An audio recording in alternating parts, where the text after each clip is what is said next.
is two things that I'd like to talk about.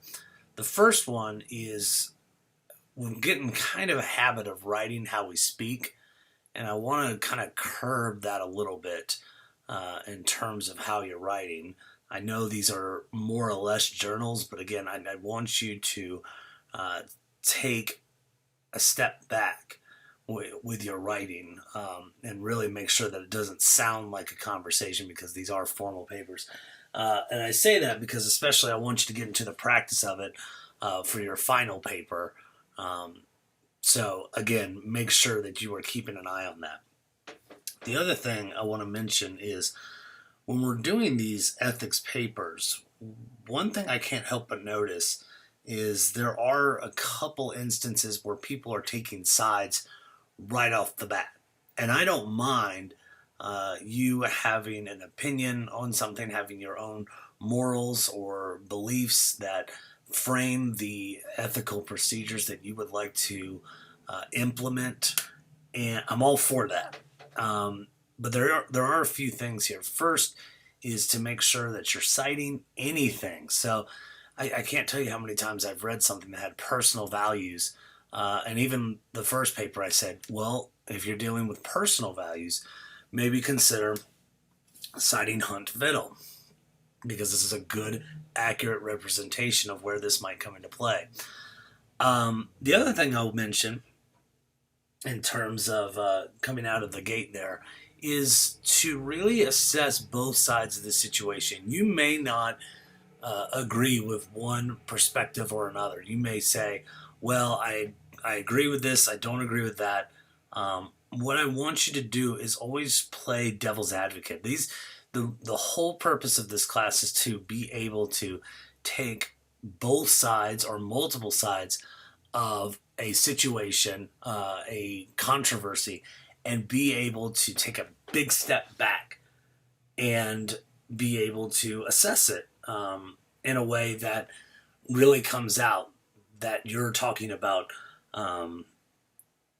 not only your personal opinions, but also, uh, other types of philosophy as well, and then make your decision. So, again, start neutral in this case. Now, I don't think we're going to have that problem too much in the next papers, but this is really critical when it comes to things like scientific research.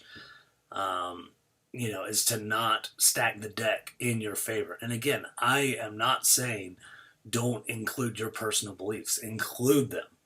I'm happy when you do because this is part of the ethical consideration. But again, don't take a side starting out, as that's again not really playing a game of ethics or really valuing the ethical procedures of it. So again, just something to keep in mind. Especially when we're getting into our final paper. So weigh those, think of those when you're writing, and you should be fine. So let's get a little bit into internet advertising and ethics. This will be kind of short today, but I do want to cover over it because I do think it's really interesting. First and foremost, we're talking about this whole ideology of seamless advertising, and it's a really important facet to take into consideration when we're looking at different ways that we embed certain advertisements within a particular, could be a news article, could be a social media post, whatever it may be. And this makes it for a really unique case. This is actually something that I'm trying to support in my research, my personal research, is the notion of how YouTubers specifically are able to publish content and it acts as if it was word of mouth. So it's what we call mass personal communication. And what this means is, this is a person that is promoting information on their YouTube channel. They're charismatic, they're informative, they're perceived as credible, they may even be considered attractive. And when they promote these videos, they promote their credibility and their charisma often get views and keep people there. So what ends up happening is if I end up promoting something on the channel, chances are you will be more inclined to buy it because you feel like we might be friends, for instance. So, again, this is pretty popular amongst video games channels on YouTube, as well as how-to makeup vlogs are really popular in this case. And that's where we get into some of these areas within... excuse me, my phone just went off. That's where we get some of these areas of how we blur the lines. And is this an ethical procedure? And I'll probably put this up as the last discussion board. Is being able to have an industry where, again, you have somebody that acts like a friend, acts like you know them and so forth, and pushes their content, as well as maybe some advertisements on here. And so this is an ethical consideration to say, is this considered good advertising? Because not only does it work, well, according to some results that I found on 3 or 4 separate articles, this is relatively new research, but it also is cheap. Because what I could do, let's say I'm promoting something to a beauty vlogger, and I say, I want you to use this particular product from L'Oreal or Revlon or whatever. And, all they have to do is sit there and say, okay, I received, a couple $100 worth of makeup supplies. And all I have to say is this one that I have in my hand is a really good makeup, and people should try it because I really like it. And so that's that word of mouth that comes into play, where it seems more like persuasion than it does advertising. And this is again, an ethical ideology of, should we be able to do this? So anyway, a couple things that we got here in terms of blurring the line here. First and foremost is through contextual advertising, and this is your search engine optimization here. So anytime that you're promoting, anytime that you have a website, if you know anything about Google, one thing that Google does, for instance, is they send out what are called spiders. And spiders are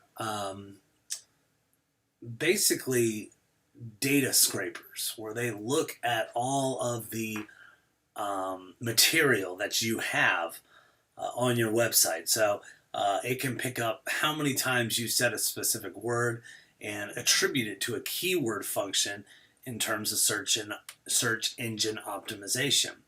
And that's really helpful, because that means anytime you say a particular word, and maybe if you repeat the word several times, Google Spider will go over it and then translate it into their search engine. So if I'm looking up, football jerseys, for instance, I can be able to see that on your particular website. So this is actually a really helpful tool, and it deals with your searches as well. And this is where the invasion of privacy that we were talking about in one of our discussion boards is the notion of, is this considered an invasion of privacy?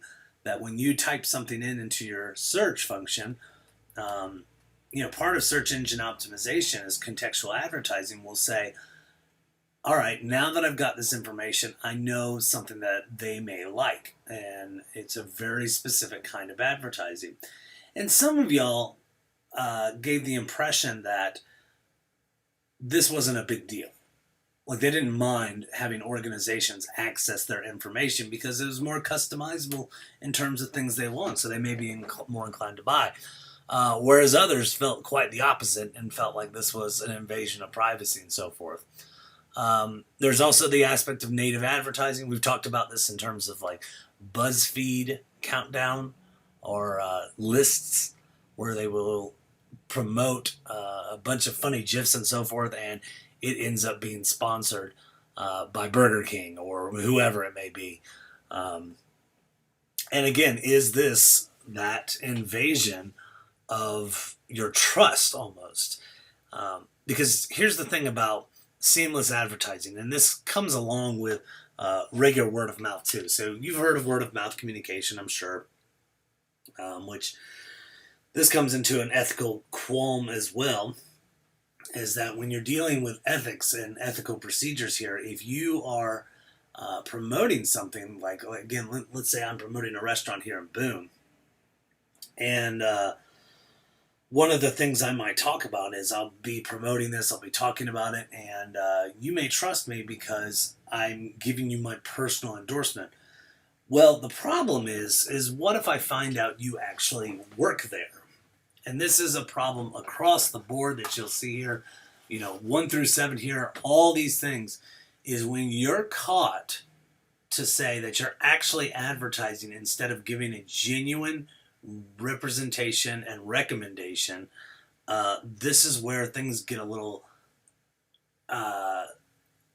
this is where trouble comes up a little bit. And when I say trouble is, if you find out that I'm giving you this endorsement just because I work there, then it may be something where I'm stacking the deck in my favor. And this is the kind of thing where you might not trust me because you're saying, well, they're only trying to persuade me this way because they work there, which is no different from traditional advertising. But this also has to do with sponsored. So we see sponsored updates on Facebook, sponsored tweets, sponsored photos or videos on Instagram. And notably, are these the kind of things that seem like regular pictures? However, so you may see like an embedded video that somebody had posted on Facebook that looks real, doesn't look too professional, and you find out that it is something from an organization. Again, does this break your trust in this case? Same things with my stories on Snapchat, fake blogs, for instance, which is dying a little bit, but still is relatively, again, has a negative connotation to it. There's also the instance of data collecting. We've talked about this quite a bit in terms of collecting and selling on personal data. This is the problem with Facebook, with government entities being able to access your information. And we've talked about, I know that I've had several of you in my class before, and one of the things we've talked about is the idea that, is this considered ethical? Well, one of the things I told everybody, and partly y'all already knew, was Facebook has been doing this really since they got out of the college area in terms of collecting your data and selling your data. So as soon as there was advertisements and as soon as they got off the whole thing that Facebook was just a university-based website, that's where things kind of started to get, again, a little unethical in this case, depending on how you view it, in terms of data collection. You will also have the uses of your personal data beyond the purpose of which it's originally collected. These are things that people can sell and be able to promote elsewhere. The good news is for any of this is it's very hard to find personal data for you specifically.